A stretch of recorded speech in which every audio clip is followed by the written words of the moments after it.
असल में हमने कुछ नहीं किया, हमने सिंपल सा फॉर्मूला लगाया है, force is equal to mass into acceleration. Acceleration जो है वो डिस्प्लेसमेंट को 2 बार डिफरेंशिएट करने पे मिलता है, या पोजीशन वेक्टर को, तो इसीलिए एक्सेलरेशन को हम लिखते हैं d2r/dt²। तो यहाँ पे इसमें 2 फोर्स था, F1 F12 is equal to mass into acceleration. इसमें भी 2 फोर्स था, एक एक्सटर्नल एक इंटरनल। तो अभी तक हमने किसका इक्वेशन ऑफ मोशन लिखा, m1 का लिखा, इक्वेशन ऑफ मोशन m2 का लिखा। ये आपके पास है तो हमको जरा मिटा रहे हैं ताकि हमको जगह मिल सके, ठीक है। इक्वेशन ऑफ मोशन m1 का लिखा आपने, इक्वेशन ऑफ मोशन आपने m2 का भी लिखा। ये जो लास्ट में बचा हुआ ये इक्वेशन नंबर जो भी है, इक्वेशन नंबर 3 है, एक 4 था, याद नहीं, मिटा दिए, शायद 3 ही था। इक्वेशन नंबर 3 में क्या है वो हम ऊपर लिख दे रहे हैं, F1 plus F2 is equal to D2 of M1R1 plus M2R2। Vector sign ना छूटे, और वेक्टर साइन ना छूटे लेकिन मास के ऊपर वेक्टर मत लगा दीजिएगा, नेटवर्क इशू होगा, हो सकता है शाम का टाइम है तो हम फोटो खींच के ही भेज देंगे, सुनते भी रहिएगा। बाय में dt², ठीक है।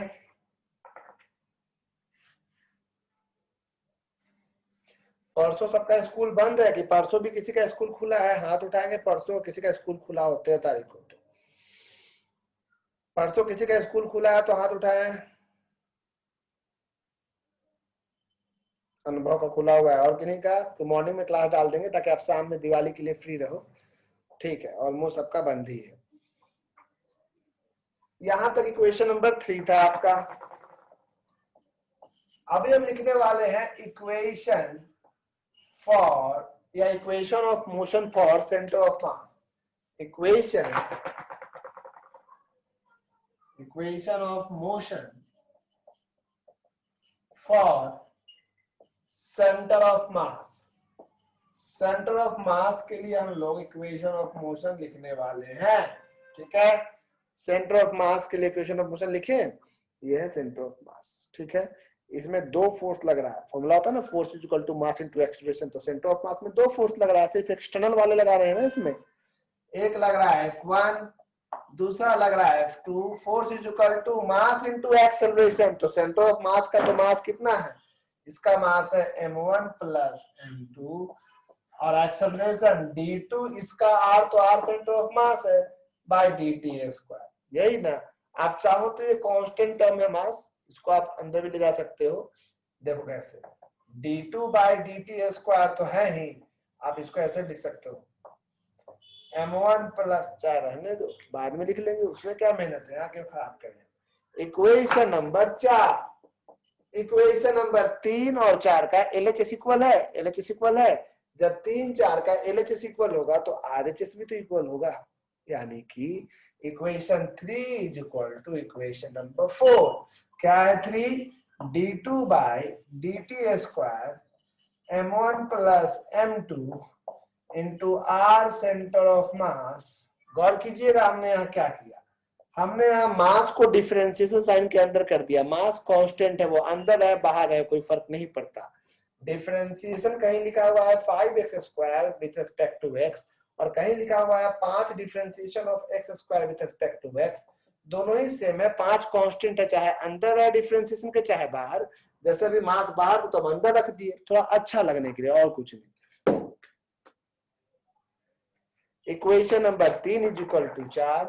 नंबर 4 पे देखो, ये नंबर 4 का ही लिखे, नंबर 3 का ये है d2 of m1r1 plus m2r2 by में dt²।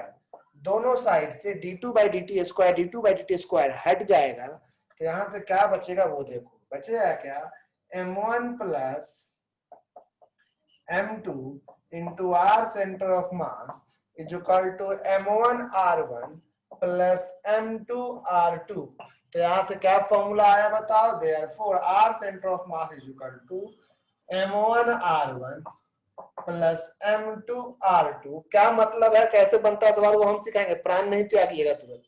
बाय में m1 प्लस m2, ये फॉर्मूला हुआ सेंटर ऑफ मास का 2 पॉइंट के लिए। क्या फॉर्मूला हुआ, जरा मेरे साथ फॉर्मूला बोलिए अपने घर पे जोर जोर से। m1 r centre of mass m1 r1 plus m2 r2 by में m1 plus m2। Repeat, m1 r1 plus m2 r2 by में m1 प्लस m2। यही हुआ सेंटर ऑफ मास का पोजीशन। फिलहाल आप जितना फोटो आपको भेजे थे उसको आप कॉपी जरूर कर लीजिएगा, और उसके नीचे ये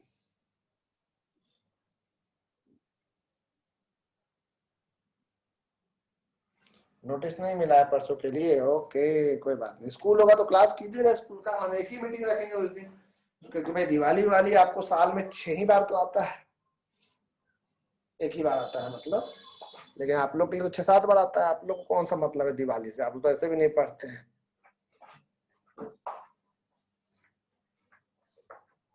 हाँ मेगा बोलो, यहाँ से दोबारा समझा सकते हैं, आप बोल सकते हैं जो भी बोलना है। हम इसका फोटो पहले भेज दे आपको।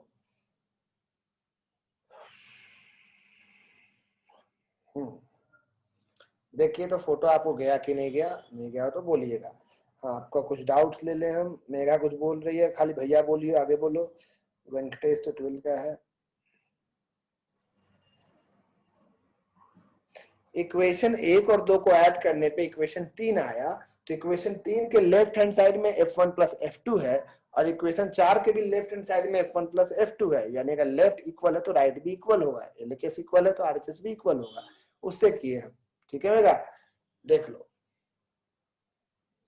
इक्वेशन नंबर 3 तो पिछला आ गया था। उसके बाद जैसे हम इसका इक्वेशन ऑफ मोशन लिखे थे, इसका इक्वेशन मोशन लिखे थे, आकांक्षा पूछी है, तो इसका इक्वेशन ऑफ मोशन भी लिखना होगा। इसका इक्वेशन ऑफ मोशन मतलब इसका फोर्स, तो इस पे दो ही फोर्स लग रहा है, कौन कौन, F1 plus F2 is equal to इसका मास, इसका मास कितना है m1 प्लस m2, क्योंकि सेंटर ऑफ मास का मास तो टोटल मास के इक्वल होता है, इनटू एक्सेलरेशन। एक्सेलरेशन लिखने का तरीका क्या है, डबल डिफरेंशिएशन ऑफ जिसका भी आप लिख रहे हैं उसका पोजीशन वेक्टर। इसका पोजीशन वेक्टर हम क्या माने हैं, RCM, तो d2 of RCM by dt square. अब यहाँ से d2 बाई dt स्क्वायर, तो अब देखो ये भी f1 प्लस f2 था, ये भी f1 प्लस f2 था। इक्वेशन 3-4 का LHS इक्वल है तो RHS भी इक्वल हो जाएगा, और उस हिसाब से हम आपको इक्वेट करके d2 बाई dt स्क्वायर दोनों साइड से हटा दिए, ये जाके डिवाइड में चला गया। तो ये एग्जाम में आपको यहाँ तक कम से कम दिखाना होगा 3 मार्क्स के लिए। प्रूफ हुआ अभी, और कोई डाउट है आप भेजते जाइए, हम देख रहे हैं। अगर कहीं पे भी x is equal to Y है और x is equal to Z है, ये तभी पॉसिबल है मेगा जब y, तो यहाँ से y is equal to Z हो जाएगा, ठीक है, तभी तो उसको इक्वेट किए हैं, नहीं तो कभी ऐसा हो ही नहीं सकता था, ठीक है, ध्यान रखिएगा। तो LHS इक्वल है तो RHS, तो हम 9-10 से करते आ रहे हैं ऐसा, ठीक है। हाँ मेघा फिर से बोलो, कुछ बोलना है, समझ गए, ओके। अभी तक नोटिस नहीं आया है ऐसा किसी ने कहा, किसने कहा भाई, शायद अंकित ने कहा या अतुल ने कहा, अतुल ने कहा।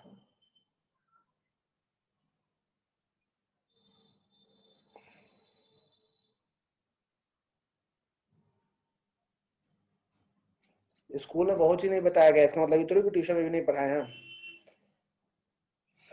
देखो भाई, न्यू ग्रुप जिसको भी ज्वाइन नहीं किया अभी तक, अगले दिन से हम फिर से लोग पूछ रहे हैं न्यू ग्रुप कौन सा है। अरे न्यू ग्रुप उन लोगों के लिए बनाया गया है जो एक्टिव है, जो कसम पेमेंट कर दिए हैं, नहीं किए हैं तो हमको बताएंगे। अब हम किसी का नहीं सुनने वाले, वैसे नहीं किए तो क्यों सुने आपका, हम इतना दिन हो गया, हम पटाखा कैसे कर देंगे।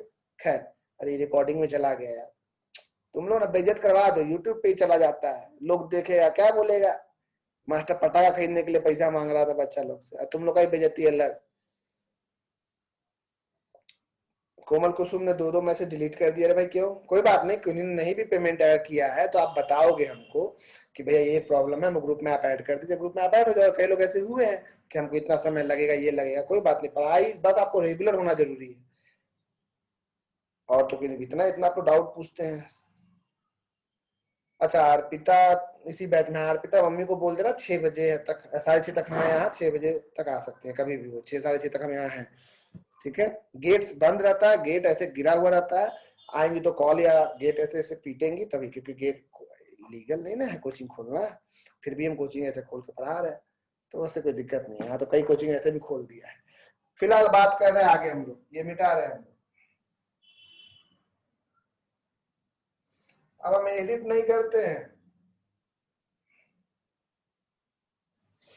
सेंटर ऑफ मास हम क्यों लेते हैं, ये सवाल है। सेंटर ऑफ मास हम इसलिए लेते हैं अश्विनी, क्योंकि कभी बहुत सारा सिस्टम है, बहुत सारे लोग हैं या बहुत सारा पार्टिकल है और हर पार्टिकल का अलग अलग मोशन दिखाना पॉसिबल नहीं है।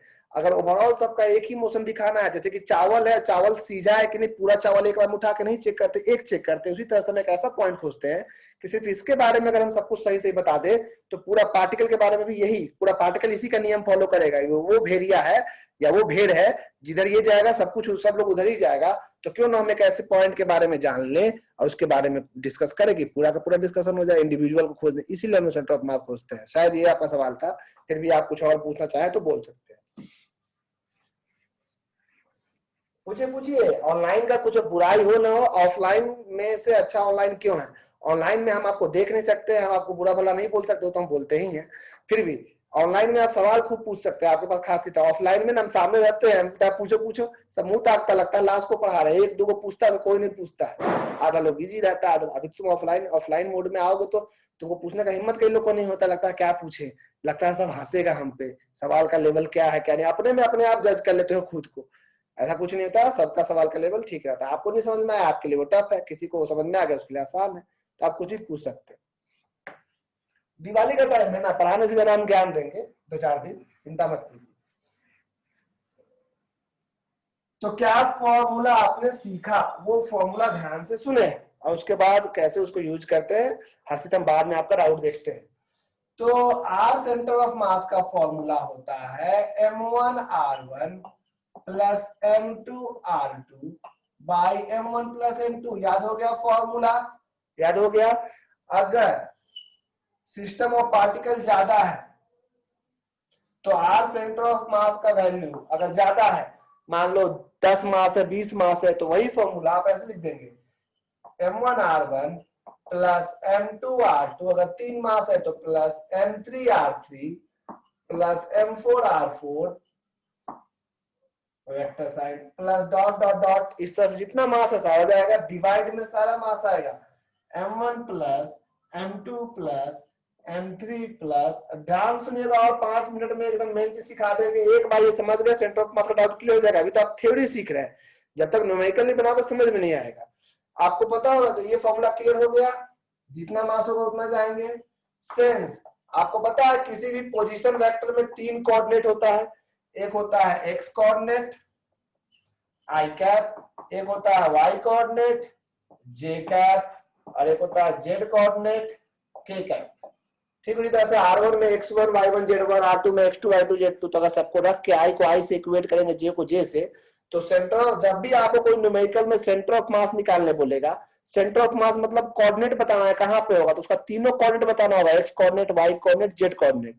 यानी सेंटर ऑफ मास में आपको x सेंटर ऑफ मास का फॉर्मूला हो जाएगा m1 x1 plus m2 x2 plus m3 x3 dot dot dot dot dot by में m1 plus m2 plus m3 plus जितना मास जाएगा। अभी भी डाउट हो रहा हो घबराइएगा नहीं, तुरंत क्लियर होने वाला है डाउट आपका।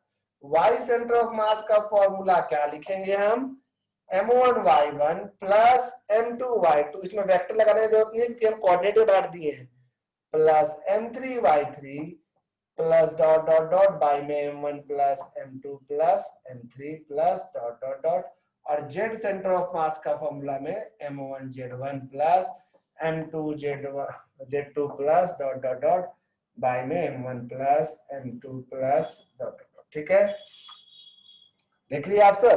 तो x centre of mass, y centre of mass, z centre of mass का ही फॉर्मूला यही लगाना है। तो फॉर्मूला तो बहुत आसान है, x centre of mass m1 x1 plus m2 x2 by में m1 प्लस m2, जितना मास होगा उससे आपसे। तो आपको हम सिखाने जा रहे हैं, इसका पहले आप लिख लें।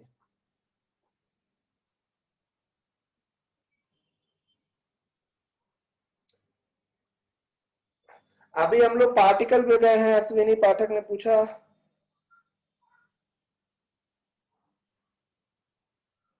हम नहीं समझे सेंटर ऑफ मास को बॉडी के।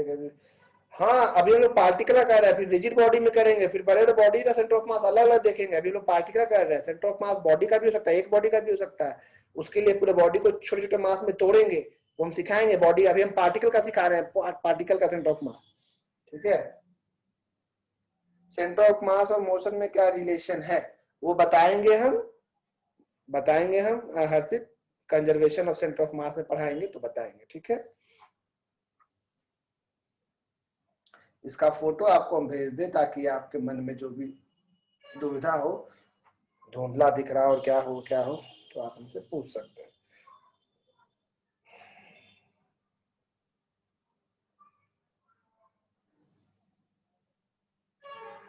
ठीक है, ये प्रूफ क्लियर हुआ। समझिएगा 5 वैसे हम 12th का बैच रख दिया कि ठीक है हम देख लेते हैं। जो भी नए ग्रुप में ऐड नहीं है प्लीज वो हमको मैसेज कीजिएगा कि भैया हम ग्रुप में ऐड कर दीजिए। आपसे हम जो पूछेंगे डिटेल बता दीजिएगा, नहीं किए होंगे पेमेंट तो हम वो कारण बता दीजिएगा स्पष्ट के रूप में, क्या इतना समय लगेगा, ये कोई बात नहीं, आप ग्रुप में रहिए, अच्छी बात। क्योंकि बहुत लोग है ग्रुप में, 106 लोग है, उतना लोग क्लास नहीं करता है, झूठ मूठ का है, हमको समझ में नहीं आ रहा कौन। तो अब कब तक हम उनको एंटरटेन करेंगे। अब सेकेंड बुक भी आने वाला है, पहला ही बुक में 2-2 लेसन बचा हुआ है, काफी बड़ा चैप्टर अभी चलेगा, 1 महीना का चैप्टर है सर। हम लोग को तो लंबा लंबा क्लास लेना पड़ेगा, एक्स्ट्रा क्लासेस शुरू करेंगे, अब संडे वनडे क्लास लंबा खींचेंगे, तो उसके लिए सबको क्या, फिर अब ऑफलाइन मोड अगर गवर्नमेंट अलाउ किया तो उसको भी चालू करना होगा, लेकिन जब तक खतरा है तब तक नहीं। जैसे एक छोटा सा एग्जाम्पल समझो बहुत ध्यान से।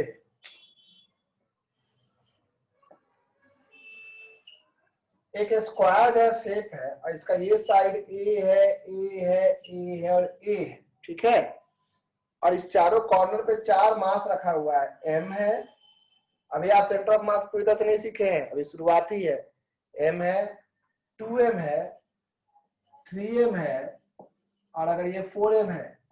4 लड़के चारों कॉर्नर पे खड़े, अगर चारों लोग का मास सेम होता ना, 4 आप पार्क के 4 कोने में आप 4 दोस्त खड़े रहते ना, चारों का मास सेम होता तो सेंटर ऑफ मास बीचों बीच होता, एकदम ज्योमेट्रिकल सेंटर हो जाता। सिमेट्री के केस में वही आता है, प्रूफ करके भी देखेंगे, लेकिन अभी इसका सेंटर ऑफ मास कहाँ है ये पता करना है, तो ध्यान से सीखिएगा। पहला question, find centre of mass of the given system of particles. Question क्या है, find centre of mass of the given system of particles. तो देखिए जब भी सेंटर ऑफ मास निकालना हो हमेशा एक ओरिजिन लीजिए और एक साइड को एक्स एक्सिस बनाइए, एक साइड को वाई एक्सिस। जेड यहाँ नहीं है कि ये 2 डायमेंशनल है, तो हम इसी लाइन को खींच के एक्स एक्सिस कर दिए, इसको कर दिए वाई, तो ये वाला हमारा ओरिजिन हो जाएगा। क्वेश्चन है मेगा फाइंड या find centre of mass of the given system of particles. Find centre of mass of the given system of particles, यही क्वेश्चन बोले हैं, कुछ और पूछे हैं आप लोग नहीं।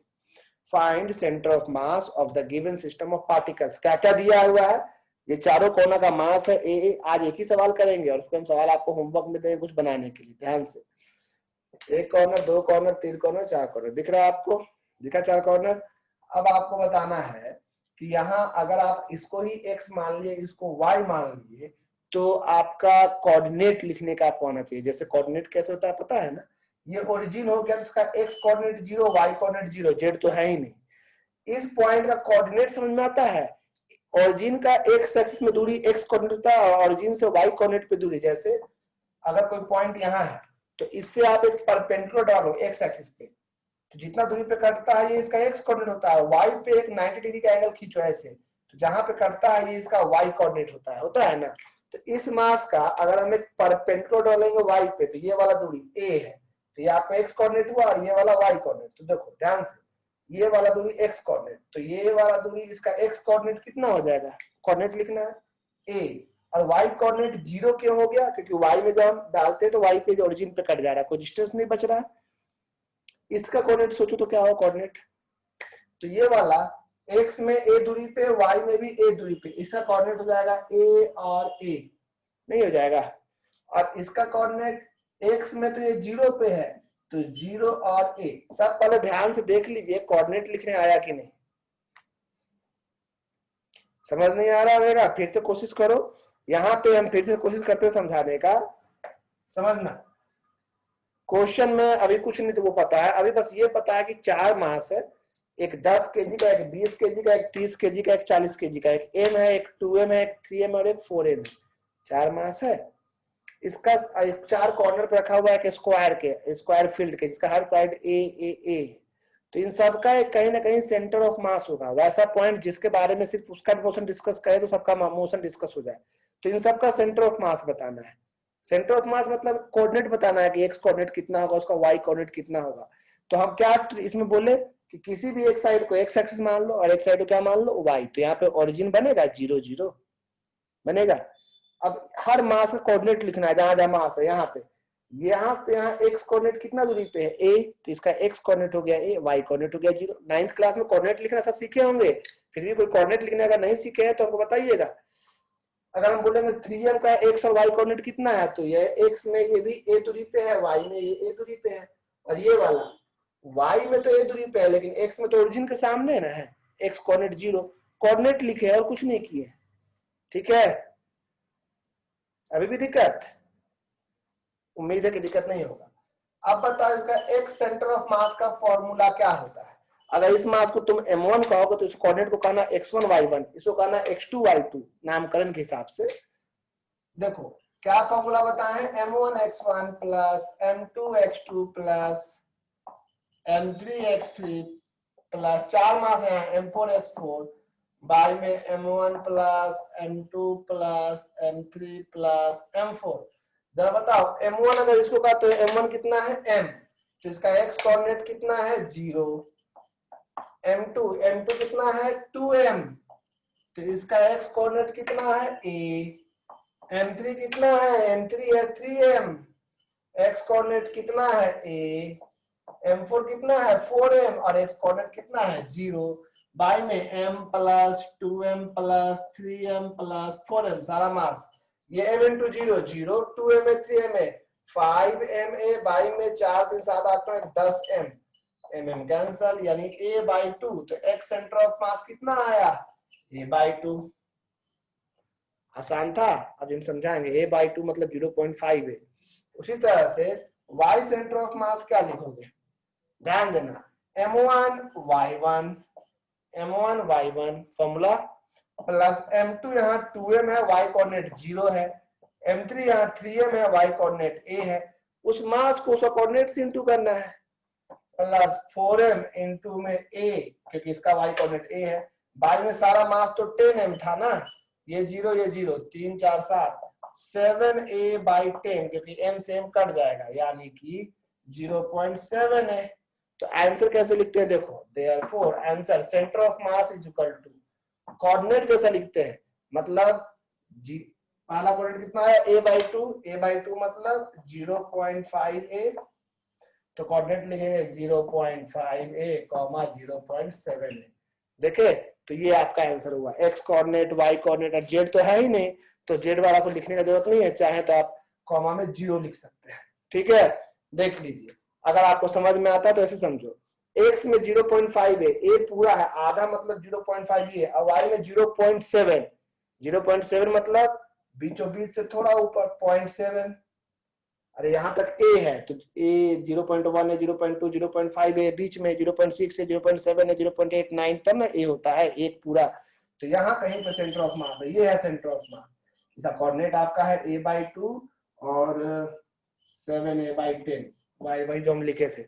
समझ आया? अनुराग ने कुछ लिखा है मैसेज, हम दोबारा बता देंगे। डायरेक्ट बनाने में गलत है, क्या क्या डायरेक्ट किए हैं, नहीं आर के टर्म में लिखना है, एक्स और वाई के टर्म में लिखना है अनुराग, वाली बात, डायरेक्ट नहीं बनाना है, गलत हो जाएगा, गलत हो जाएगा वो।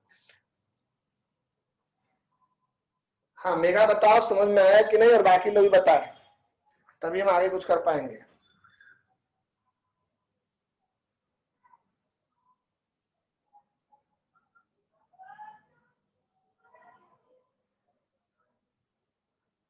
बस 5 मिनट रुकेंगे, आपका बैच शुरू कर, अरे ये तो 11th है यार, बस 5 मिनट में आपका बैच शुरू कर रहे हैं, 5 मिनट के अंदर।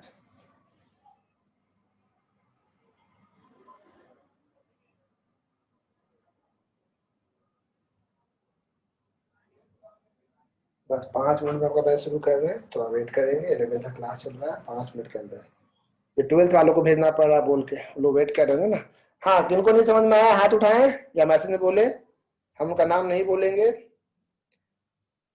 समझ ही गए? नहीं नहीं, अच्छे समझे कि नहीं मेरा, ये बताइए, नॉर्मल नहीं समझना है। एक बार और समझा दे। सन्नी तुम भी नए ग्रुप में नहीं जुड़े होगे तो नए ग्रुप में जुड़ जाना सन्नी, ये सब जरूरी चीज है, हमको बता देना, हम भूल जाते हैं आपको ऐड करना। तो यहाँ पे 4 कोऑर्डिनेट है, 1 2 3 और 4, चारों कोऑर्डिनेट का देखो, फिर से कोशिश करो समझने का। सेंटर ऑफ मास का फॉर्मूला होता है m1x1 plus m2x2। Centre of मास मतलब आपको पोजीशन बताना है, किसी चीज का पोजीशन कैसे बताते हैं, एक्स कोऑर्डिनेट, वाई कोऑर्डिनेट और जेड कोऑर्डिनेट बता के। न्यूमेरिकल में बस एक स्क्वायर था, दो साइड था, एक एक्स एक्सिस बना लिए, एक वाई। अपने मन से अपने हमेशा एक्सिस बनाना है। आंसर आपका अलग हो सकता है, अगर आप इसको ओरिजिन लेते कोई यहीं पे वाई बना लेता, हो सकता है। अंदाज से बनाना है। अभी आप सीखे हैं, पहला ही सवाल घबराइएगा नहीं। चारों जगह मास रखा हुआ है, कोऑर्डिनेट आपको खुद से बनाना, जैसे ये ओरिजिन हो गया 0 0। अब यहाँ एक्स में ये ए दूरी पे है तो इसका एक्स कोऑर्डिनेट ए है, वाई में तो ये गया ही नहीं तो वाई कोऑर्डिनेट 0। इसका एक्स कोऑर्डिनेट भी ए है, वाई कोऑर्डिनेट भी ए है तो ए ए। इसका एक्स में ये ओरिजिन के सामने है यानी 0, वाई में ये ए ऊंचाई पे है तो 0 है। अब मास को m1x1 plus m2x2 plus m3x3 Y में चारों मास लिख देना है। अगर आप ये आपको ये हम भेज देते हैं फोटो खींच के और आपको एक सवाल देते हैं, ध्यान से देखिएगा, आपको समझ में आ जाएगा। सेंटर ऑफ मास से बना के दिखाना जरूरी नहीं है एग्जाम में। एग्जाम में ये लिख दिए काफी, ये समझाने के लिए बताएं कि सेंटर ऑफ मास इधर है। देख रहे इधर भारी चीज उधर है। कभी भी देखते हैं ठंडा पिलाने के बाद जो पान दुकान वाला किराना दुकान वाला ठंडा कैरेट जो होता है, कभी देखे हैं कि ठंडा कैरेट में भरा हुआ ठंडा का बोतल नीचे रहता है, खाली बोतल ऊपर रखता है? कभी नहीं ऐसा हुआ? खाली बोतल को इसको नीचे रखिए, भरा हुआ बोतल को ऊपर रखिए। देखें दुकान के अगर जो थम्सअप उम्सअप का बोतल वाला होता है कैरेट, ऐसा क्यों करता है? जितना भारी नीचे रहेगा सेंटर ऑफ मास उतना ग्राउंड के नजदीक रहेगा, उसके चलते बैलेंस उतना बना हुआ रहेगा। तो सेंटर वो क्यों नहीं ऐसा करता? क्योंकि सब पान दुकान वाले, ये चैप्टर मजबूत है उन लोग का, सीखिए उन लोग से आप। खैर आप लोग दुकानों में खोलिएगा। अगला सवाल हम दे रहे हैं, इसको आप देख लिए हो फिर भी आपके ग्रुप में हम भेज देते हैं। चलो ये गया, देखिए आपको इसका सेंटर ऑफ मास हमको बताना है, सोचिएगा, समझ के बनाइएगा। देखो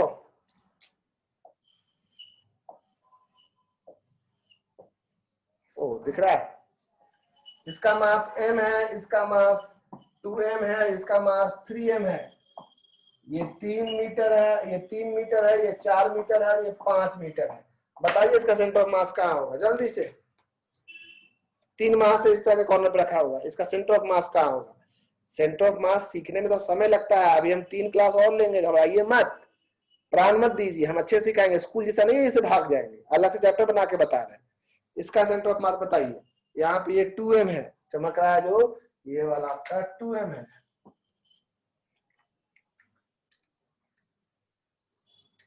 क्वेश्चन बोर्ड पे है।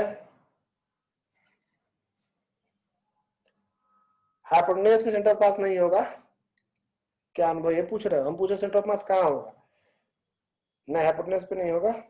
आपको कोऑर्डिनेट बताना है, अनुभव कोऑर्डिनेट बताना है, कहाँ होगा पोजीशन बताइए उसका आपके हिसाब से। तो आपको इसमें एक सुविधा है, आप ओरिजिन कहीं भी ले सकते हैं, इसीलिए एक आदमी का आंसर दूसरे आदमी के आंसर से अलग हो सकता है। तो देखो यहाँ ध्यान से सब लोग, आप लोग ऐसा किए होंगे, इसी को कई लोगों ने एक्स एक्सिस मान लिया होगा, भाई नहीं मान लिया होगा, चमक रहा है ना इधर। और इसको मान लिया होगा आपने वाई एक्सिस, देखो इसी को मान लिया आपने वाई कोऑर्डिनेट, ये एक्स कोऑर्डिनेट दिख रहा है, तो इधर कौन सा कोऑर्डिनेट बना दिए बताइए? Y coordinate. बहुत लोग मीटिंग से गायब हो जाते हैं, हम निकालना शुरू करेंगे जो रेगुलर नहीं रहा तो सेकंड मीटिंग में जो नहीं दिखा उसको ही भगाएंगे। मजाक बना के जो धर्मशाला बना लिए कोचिंग को, उससे अच्छा तुम पढ़वे मत करो, जो भागते हो सेकंड मीटिंग में। एक्स और ये वाई कोऑर्डिनेट, जो बहाना देता है हम अपलोड ही नहीं करेंगे आज के बाद कुछ। ये देखो इसका कोऑर्डिनेट कितना हो जाएगा भाई? क्यों होगा 0 0 पता है ना? क्योंकि ओरिजिन मान ली है आप। अब कोई इसको ओरिजिन मान लेगा तो ये 0 0 होगा, उस पर हम लोग डिस्कशन करेंगे। इसका कोऑर्डिनेट क्या होगा बताओ? तो एक्स एक्सिस में 4, वाई कोऑर्डिनेट में 0, 4 0। और इसका कोऑर्डिनेट क्या होगा? इसका कोऑर्डिनेट होगा एक्स एक्सिस तो 0 है, वाई कोऑर्डिनेट 3 है, क्योंकि ये 3 की ऊंचाई पे है, नहीं है 3 मीटर की ऊंचाई पे। कोऑर्डिनेट लिखने नहीं आया तो आज रात में सब 9th क्लास का कोऑर्डिनेट ज्योमेट्री उठा के बनाया, कोऑर्डिनेट कैसे लिखते हैं, नहीं तो ये समझेगा, तो भी नहीं समझ में आया तो हम सिखाएंगे कोऑर्डिनेट कैसे लिखते हैं। अरे यहाँ से y एक्सिस, ये ओरिजिन है, ओरिजिन से y में 3 मीटर है, x में तो आगे बढ़ा ही नहीं है, x 0 है। 5 का कोई रोल नहीं है यहाँ पे, 5 का कोई रोल ही नहीं, जरूरत ही नहीं है। तो चलो x सेंटर ऑफ मास लिखे, कोई भी जबरदस्ती नहीं बोलेगा, समझा? अगले दिन फिर ऐसा सवाल खूब सारा करेंगे, समझ में आएगा धीरे धीरे, तो स्कूल जैसा हालत हो जाएगा। m1x1 plus m2x2 plus m3x3 by में m1 plus m2 plus m3, क्योंकि 3 ही मास है ना, 3 ही मास है ना, m3x3। तो बताओ m1 यहाँ कितना है?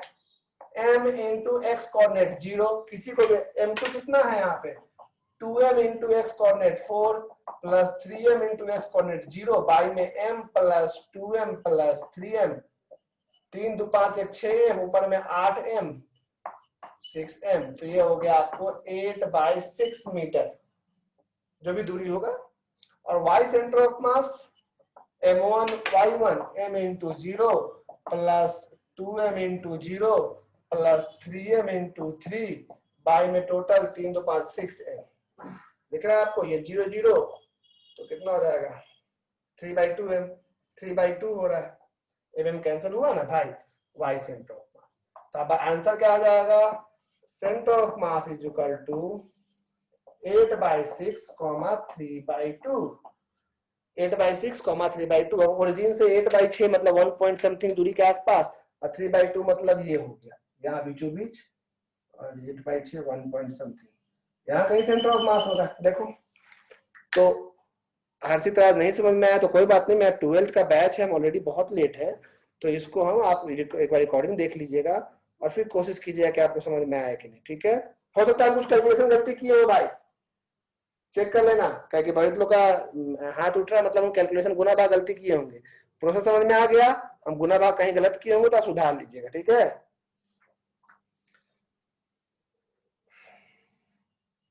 8/6 को तो छोटा कर लेंगे तो और अच्छा हो जाएगा ना भाई। हाँ कर लेंगे, हम नहीं किए हैं, छोटा कर लीजिएगा। हाँ भाई इसको 4/3 लिख लीजिए, कोई दिक्कत नहीं। चलिए तो हम इसको मिटा रहे हैं, आज का एंड करते हैं मीटिंग, हमको 12th में जाना है। आप जो रेगुलर नहीं है वो बैच से निकल जाए खुद ब खुद। हाँ 13 तारीख को क्लास है, कोई दिवाली वाले की छुट्टी नहीं है उस दिन।